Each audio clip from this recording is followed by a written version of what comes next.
Hey everyone, welcome back. In this video, I'll show you how to fix the Gemini not loading.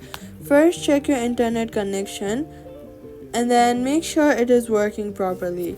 Try opening any other websites to confirm that your internet connection is fine. Refresh your page or restart the app. Swipe up from the bottom of your screen, look for Gemini, swipe it away, closing it completely, wait for a few hours and reopen it. Temporary loading issues can often be fixed this way. If you're using a browser, clear cache and cookies from the settings and then reload the page.